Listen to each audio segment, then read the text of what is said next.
죽음은 정말 끝일까? 서울대 종양내과 김범석 교수는 이 책에서 암을 치료해온 의사로서 그리고 삶과 죽음을 성찰하는 철학자로서 우리에게 깊은 질문을 던집니다. 죽음은 직선이 아니다는 아버지를 암으로 떠나보낸 어린 소년이 암과 싸우며 진화와 생명의 본질, 죽음의 철학까지 탐구해온 여정입니다. 단순히 병을 고치는 차원을 넘어 어떻게 살아야 후회 없는 죽음을 맞이할 수 있는가를 묻는 이 책은 생과 사의 경계에서 방황하는 우리 모두에게 따뜻한 위로이자 과학적 성찰을 선물해 줍니다. 이 책이 특별한 이유는 단지 의학적 지식을 전달하는 데 그치지 않고 죽음은 무엇인가라는 질문을 끊임없이 던진다는 데 있습니다. 이 책을 읽고 나면 죽음이 더 이상 두려운 단어로만 느껴지지 않습니다. 오히려 어떻게 살아야 하는지, 나다운 죽음을 준비하기 위해 지금 무엇을 해야 하는지를 묻게 되거든요. 삶과 죽음을 사유하는 독서가 필요하다면 이 책을 꼭 추천합니다. 책 문장. 액체가 기체로 바뀌는 순간은 불현듯 찾아온다. 99도까지는 아무 일 없던 물이 100도가 되는 순간 갑자기 끓어오르며 수증기가 된다. 99도까지 올라가는 동안 1도 쌓여가는 징조는 100도가 되어야 변화로 이어진다. 그 지점이 임계점이다. 죽음도 그랬다. 모든 죽음은 생각보다 빨리 찾아왔다. 죽음은 직선적이지 않다. 임계점을 넘어서면 몸은 한순간에 꺾인다. 임계점을 넘어서는 순간 몸은 순식간에 변한다. 이쪽은 생, 저쪽은 사. 마지막 바이털이 끊어지는 순간까지도 그랬다.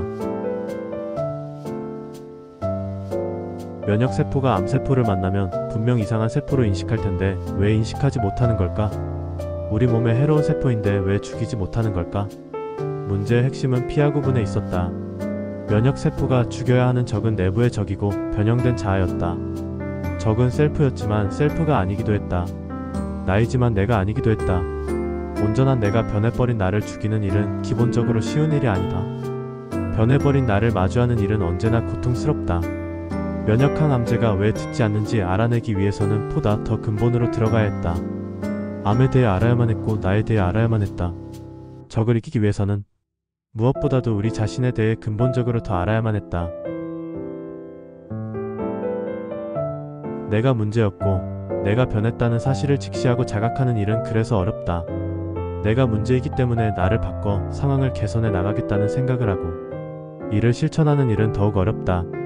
한 개인이 잘못된 일을 반성할 때 잘못의 원인을 자기 자신에서 찾는 데는 특별히 강한 의지가 필요하다. 내가 이상해졌다는 것을 인정하기보다 남들이 이상하다고 비난하는 것이 더 쉽다. 내가 없으면 세상이 돌아가지 않는다고 생각하는 것이 더 쉽다. 세상을 욕하고 정치인을 욕하는 것이 더 쉽고 편리하다. 냉정한 자기 검열은 본디 그렇게 어렵다. 암세포가 세포 증식을 할 때는 태아기 때 사용했던 성장 방식을 그대로 차용한다. 실제 암세포가 빠르게 분열하며 자라는 속도와 태아의 세포가 분열하며 자라는 속도는 비슷하다. 암세포가 이용하는 면역 회피 기전도 새로운 것이 아니라 태아기 때부터 있던 기전이다. 차이가 있다면 암은 몸속에서 무한 성장하지만 태아는 10개월이면 성장을 끝내고 엄마의 몸 바깥으로 배출된다는 점이다. 같은 생존 전략을 이용하지만 한쪽은 끝이 없고 한쪽은 끝이 있다. 끝이 없는 쪽은 아름답지 못하고 끝이 있는 쪽은 아름답다. 우리는 암세포가 증식하면 절망하고 태아가 자라나면 기뻐한다. 암치료가 어려운 이유 중 하나는 암세포가 갖고 있는 이 정상적인 증식 능력을 없앨 수 없기 때문이다. 암을 정복하고 암으로 인해 죽는 사람을 막아보려고 암에 대해 공부할수록 나는 당혹스러웠다. 어떤 때는 암세포의 측은한 마음도 들었다. 영생을 추구하는 가장 성공한 생존 기계에서 수십억 년을 이어온 생명체의 절묘한 생존 메커니즘도 알게 됐다.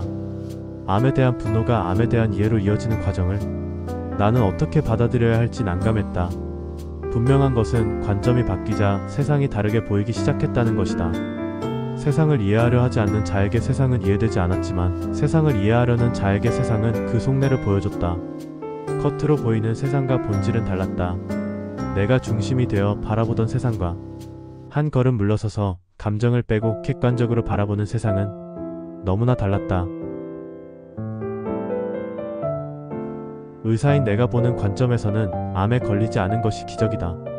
이렇게 세포가 빨리 분열하고 그 과정이 60년, 70년, 80년 지속되는데 그 항아사 같은 숫자의 세포 중에서 암세포 한두 개 안 생긴다면 그게 더 이상한 일이다. 30억 개의 DNA 염기를 품은 30조 개의 세포들이 수십 년 동안 조화롭게 기능하며 우리 몸이 질서 있게 유지된다. 이 사실 자체가 놀랍고 경이롭기 그지없다. 우리는 이를 단순히 살아있다고 표현하는데 극도로 희박한 확률의 사건들이 매 순간 끊임없이 펼쳐지는 기적이다.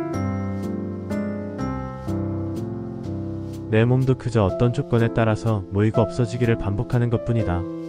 내 몸은 고정된 실체라기보다 모래성과 같은 존재다.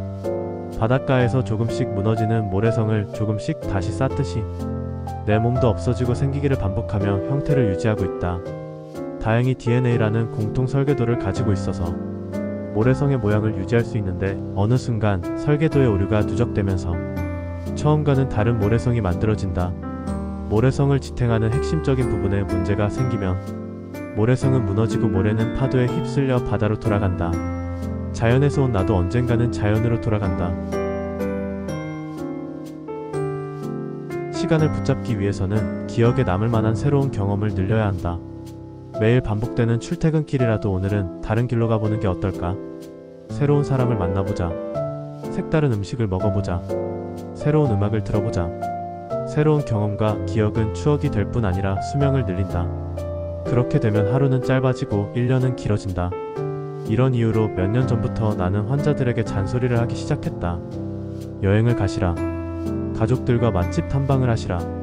대화를 많이 나누시라. 사진을 많이 찍어두시라. 일기를 쓰시라. 물건을 사는데 돈을 쓰지 말고 경험을 사는데 돈을 쓰시라. 이런 이야기를 해도 관습적으로 살아온 업식이 몸에 굳어서 나이가 들면 좀처럼 변화를 주기 힘들다.